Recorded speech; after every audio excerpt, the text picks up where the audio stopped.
Hormuz കടലിടുക്ക് തുറക്കാൻ ഇറാനുള്ള അന്ത്യശാസനം നീട്ടി അമേരിക്കൻ പ്രസിഡന്റ് ഡൊണാൾഡ് ട്രംപ്. നാളെ രാത്രി 8 മണിക്ക് മുമ്പ് ഹോർമൂസ് കടലിടുക്ക് തുറക്കണം എന്നാണ് പുതിയ ആവശ്യം. അന്ത്യശാസനം തള്ളിയ ഇറാൻ സമാനമായ തിരിച്ചടി ഉണ്ടാകുമെന്ന് മറുപടി നൽകി. അമേരിക്കൻ ഇസ്രായേൽ കപ്പലുകൾ കടത്തിവിടില്ലെന്ന് ഇറാൻ നാവികസേനയും വ്യക്തമാക്കിയിട്ടുണ്ട്. ഫൈസൽ ഹംസ നൽകും വിവരങ്ങൾ. Good morning Faisal.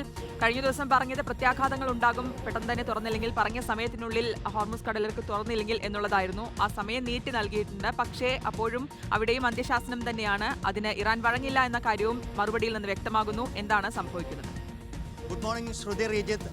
തിങ്കളാഴ്ചയാണ് അമേരിക്കൻ പ്രസിഡന്റ് ഡൊണാൾഡ് ട്രംപ് ഇറാന് നൽകിയ അന്ത്യശാസനം അവസാനിക്കുന്നത്. 10 ദിവസത്തെ അന്ത്യശാസനമായി നൽകിയിരുന്നത്. പക്ഷേ അതിപ്പോൾ ട്രംപ് ചൊവ്വാഴ്ച 8 മണിവരെ നീട്ടിയിരിക്കുകയാണ്. ട്രംപിന്റെ മുന്നറിയിപ്പ് എന്ന് പറയുന്നത് പാലങ്ങളും അതോടൊപ്പം തന്നെ പവർ പ്ലാന്റുകളും അടക്കം തകർത്ത് ഇറാനെ ശിലായുഗത്തിലേക്ക് അയക്കുമെന്നുള്ളതാണ് ട്രംപ് ഭീഷണി മുഴക്കിയിരിക്കുന്നത്. മാത്രമല്ല വലിയ രീതിയിലുള്ള ആക്രമണം ഉണ്ടാകും, ഒരു നരകമാക്കി മാറ്റുമെന്നാണ് ട്രംപ് പറയുന്നത്. പക്ഷേ അതിനോട് ഒരു ഭീഷണിക്ക് വഴങ്ങില്ല എന്നുള്ള സന്ദേശം തന്നെയാണ് ഇറാനും നൽകുന്നത്. ശക്തമായ തിരിച്ചടി ഉണ്ടാകും. ഏത് രീതിയിലാണോ ഇറാനിൽ ആക്രമണം നടത്തുന്നത് അതിന് സമാനമായ രീതിയിലുള്ള തിരിച്ചടിയാകും ഉണ്ടാവുക.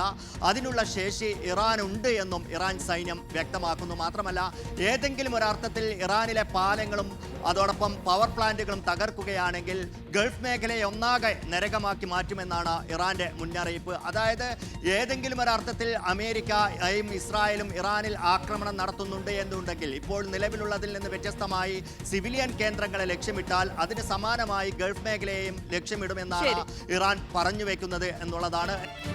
മറ്റാരുണ്ട് LDF അല്ലാതെ?